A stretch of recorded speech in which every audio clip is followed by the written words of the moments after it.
नमस्कार. मराठी टाइम्समध्ये आपलं स्वागत. आटपाडी तालुक्याच्या राजकारणातून एक मोठी बातमी समोर येत आहे. राष्ट्रवादी काँग्रेस पक्षाने तालुक्यात आपली पकड अधिक मजबूत करण्यासाठी संघटनात्मक पातळीवर मोठे फेरबदल केले असून यामुळे जिल्ह्यात अनिल शेठ पाटील यांचे हात अधिक बळकट होणार असल्याचे बोलले जात आहे. राष्ट्रवादी काँग्रेसच्या आटपाडी तालुका अध्यक्षपदी शरद तुकाराम नांगरे यांची तर ओबीसी सेलच्या जिल्हाध्यक्षपदी आकाश रावसाहेब माळी यांची अधिकृत निवड करण्यात आली आहे. जिल्हाध्यक्ष निशिकांत दादा पाटील आणि तालुक्याचे खंबीर नेते माजी आमदार राजेंद्र अण्णा देशमुख यांच्या मार्गदर्शनाखाली ही निवड प्रक्रिया पार पडली. विशेष म्हणजे या दोन्ही निवडी अनिल शेठ पाटील यांच्या विचारांच्या कार्यकर्त्यांच्या झाल्याने राष्ट्रवादी काँग्रेसने अनिल शेठ पाटील यांच्या पाठीशी आपली पूर्ण ताकद उभी केल्याचे चित्र स्पष्ट दिसत आहे. या निवडीची जिल्ह्यात मोठी चर्चा होण्याचे मुख्य कारण म्हणजे राजकीय समीकरणे. आटपाडी नगरपंचायत निवडणुकीच्या वेळी शरद नांगरे आणि आकाश माळी हे एकमेकांच्या विरोधात उभे ठाकले होते. मात्र अनिल शेठ पाटील यांनी आपल्या राजकीय कौशल्याचा वापर करत या दोन्ही नेत्यांना एकाच विचाराच्या व्यासपीठावर एकत्र आणले आहे. नमस्कार. आज महात्मा ज्योतिबा फुले यांची जयंती आहे. अखंड महाराष्ट्रभर देशभर मोठ्या प्रमाणात जयंती साजरी होते आणि महात्मा ज्योतिबा फुले यांना प्रथमतः विनम्र अभिवादन करतो. आणि आमच्या आटपाडी तालुक्यासाठी खूप महत्त्वाचा आणि आमच्या पार्टीसाठी आनंदाचा क्षण आहे. माननीय आमच्या राज्याच्या उपमुख्यमंत्री सुनेत्रा वहिनी यांच्या मार्गदर्शनाखाली आम्ही राष्ट्रवादी काँग्रेस पार्टीचा पक्ष महाराष्ट्रभर चांगल्या पद्धतीने काम करतोय. महायुतीचं सरकार आहे आणि दरम्यानच्या काळामध्ये आमचे नेते आदरणीय अजितदादांची जी घटना घडली, अत्यंत दुर्दैवी घटना घडली, त्या घटना घडून झाल्यावर बऱ्याच पक्षाच्या उलथापालथ झाल्या आणि मध्यंतरी नगरपंचायतचे इलेक्शन झाले. आटपाडी तालुक्यामध्ये जिल्हा परिषद निवडणुका झाल्या. त्या दरम्यानच्या काळात बरेच कार्यकर्ते इकडे तिकडे झाले आणि राष्ट्रवादी काँग्रेस पार्टीचे तालुका अध्यक्ष जे जनार्दन झिंबल साहेब होते त्यांनी भारतीय जनता पार्टीमध्ये प्रवेश केला आणि त्यानंतर आमचं तालुक्याचं पद खाली होतं. तर आता आमच्या जिल्ह्याचे नेते आदरणीय निशिकांत दादा पाटील आणि आमच्या आटपाडी तालुक्याचे नेते आदरणीय राजेंद्र अण्णा देशमुख यांच्या मार्गदर्शनाखाली प्रमुख 2 नियुक्त्या केलेल्या आहेत.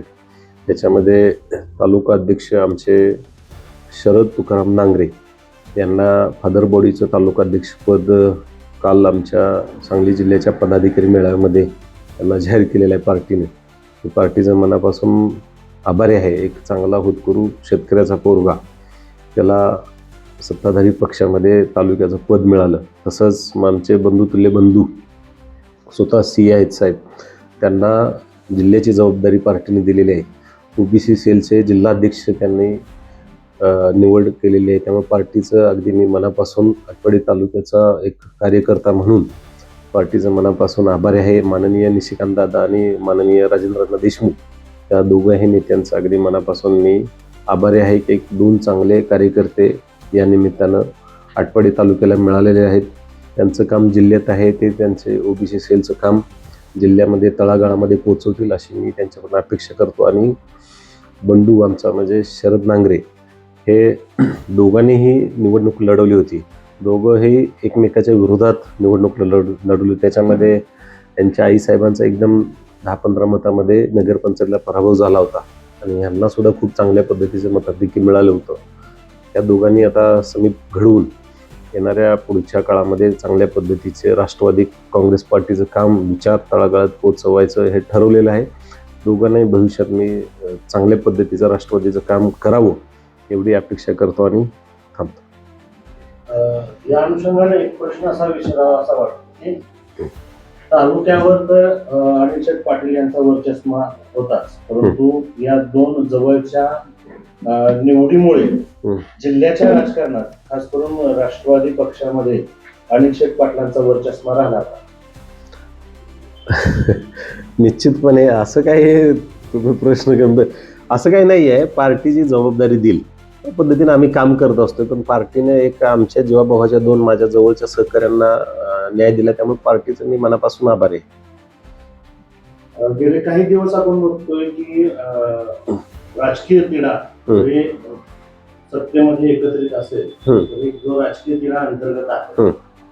त्या तिढ्याचा काही परिणाम येणाऱ्या कालावधीत चालू नक्की नाही जाणवणार. आता बघा, आम्ही महायुती म्हणून काम करतोय, महाराष्ट्रामध्ये महायुती म्हणून आम्ही काम करतोय. इथं स्थानिक स्वराज्य संस्था ज्या आता जिल्हा परिषद पंचायत समित्या झाल्यात त्याच्यामध्ये शिवसेना आणि राष्ट्रवादीचा अलायन्स झालेला आहे. त्याच्यामध्ये माझ्या सुविध पत्नी नगरपंचायतला आरोग्य सभापती आहेत आणि आमचे बंधुतुल्य बंधू विनायकरावजी मासाळ शिवसेना आणि राष्ट्रवादी काँग्रेस पार्टीच्या युतीमधून निवडून आलेत. आम्ही अलायन्समध्ये चांगल्या पद्धतीचं काम करतोय. तालुक्यामध्ये आवळा एक गाव आहे, त्या गावचे सरपंच काही दिवसापूर्वी त्यांचं निधन झालं. तर आता ते त्या ठिकठिकाणाची पोटनिवडणूक लागलेली आहे. तिथं त्यांचे चिरंजीव हे निवडणुकीच्या रिंगणामध्ये उतरले. मी इच्छेचा आता बोलताना उल्लेख केला, इथे म्हणून तिथं कुणाच्या पाठीशी उभा? आता त्याच्यामध्ये आत्ताच सगळी मंडळी मला येऊन भेटून गेले. तो विषय थोडा गंभीर आहे, परंतु मी असं ठरवलेलं आहे की गाव लेवलला बसून आपण निर्णय करावं. दिवंगत सरपंच गजेंद्रजी पिशे त्यांचं अकाली निधन झालेलं आहे. त्यांचेही चिरंजीव मला येऊन भेटून गेले. आता माऊलीही भेटून गेले. मी दोघांनाही हात जोडून विनंती केली की आपण गाव लेवलला बसून एकत्र गाव सगळं बसा आणि निर्णय करा आणि जो गावाला योग्य वाटेल तो निर्णय करा. आम्ही त्यांच्या सोबत आहे. आमचा कुठल्याही प्रकारचा तिथं राजकीय हस्तक्षेप होणार नाही आणि मी करणारही नाही. आटपाडी तालुक्यात येणाऱ्या काही दिवसांमध्ये ग्रामपंचायतची निवडणूक लागणार आहे. त्या निवडणुकीच्या अनुषंगाने या दोन निवडी खूप महत्वाच्या ठरतील. बरोबर, नक्कीच. त्याच्यामध्ये तालुका अध्यक्ष आणि हे आमचे CS साहेब ह्या दोघांच्या निवडणूक अतिशय महत्त्वाच्या आहेत. त्याच्यामध्ये सांगतो तालुका अध्यक्ष आमच्या तालुक्याबरोबर प्रवास करतील, लोकांमध्ये जातील, राष्ट्रवादी काँग्रेस पार्टीचं काम तळागाळात पोहोचवतील, विचार शाहू फुले आंबेडकरांची विचारधारा गावागावामध्ये पोहोचेल, तरुणांमध्ये पोहोचवतील, असे चांगल्या पद्धतीचं काम करतील. त्यांच्याकडे जिल्ह्याची जबाबदारी आहे. त्यांनी जिल्हाभर प्रवास करायचा आहे, त्यांचं संघटन वाढवायचं आहे. आता जिल्ह्याचे अध्यक्ष झाल्यामुळे प्रत्येक तालुक्यामध्ये त्यांना त्यांच्या पदाधिकाऱ्याच्या नियुक्त्या करायच्या आहेत. त्यांना जाऊन तिथल्या नेते मंडळाला भेटून त्यांच्याशी विचार विनिमय करून तिथल्या नियुक्त्या करून चांगल्या पद्धतीचं OBC सेलचं चांगलं काम करतील आणि राष्ट्रवादी काँग्रेस पार्टीचं काम तळागाळामध्ये पोहोचवतील. येणाऱ्या ग्रामपंचायतच्या निवडणुकीमध्ये तुम्ही स्वबळावर लढणार की अलायन्समध्ये? आत्ता सध्या तर आम्ही शिवसेना सोबत अलायन्समध्ये आहे. त्यावेळची परिस्थिती, तिथले स्थानिक पदाधिकारी कार्यकर्ते त्यांना विचारात घेऊन त्या पद्धतीचं काम आपण ठरवू. परंतु या निमित्तानं राजेंद्र देशमुख जे निर्णय घेतील ते आम्हाला मान्य असतील. नगरपंचायत वेळी विरोधात दोघं पण उभा होते. त्यांना एकत्रित आणण्यासाठी कोणती रणनीती वापरली? नाही, कसं असते राजकारणामध्ये कोणाचं किती उपद्रव मूल्य आहे त्याचं मूल्यमापन केलं जातं. ह्या दोघांनीच बसून ठरवलेलं आहे की बाबा आपण एकत्र पद्धतीचं काम करूया. ह्यांना राष्ट्रवादी पक्षाचं अधिकृत तिकीट होतं आणि ह्यांना तिकीट नव्हतं. मग ह्यांची लढायची तीव्र इच्छा असल्यामुळे ह्यांनी बंड केलं होतं आणि अपक्ष भरले होते आणि ह्यांना अधिकृत पक्षाचं तिकीट होतं. कदाचित हे दोघं एकत्र असते तर राष्ट्रवादी पक्षाचा नगरसेवक तिथं झाला असता हे आमच्या लक्षात आलं. त्यामुळे आम्ही हा सगळा एकोपा घडवून आणला आणि आता एकत्र बसून इथून पुढच्या काळात हे दोघंही एकत्र पार्टीचं चांगल्या पद्धतीचं काम करतो. एकेकाळचे प्रतिस्पर्धी आता एकाच पक्षाच्या महत्वाच्या पदावर आल्यामुळे आटपाडी तालुक्यात राष्ट्रवादीची ताकद द्विगुणित झाली आहे. अनिल शेठ पाटील यांनी दाखवलेल्या या राजकीय मुत्सद्देगिरीमुळे त्यांना तालुक्यातून मोठी रसद मिळणार आहे. Bureau report, Marathi times.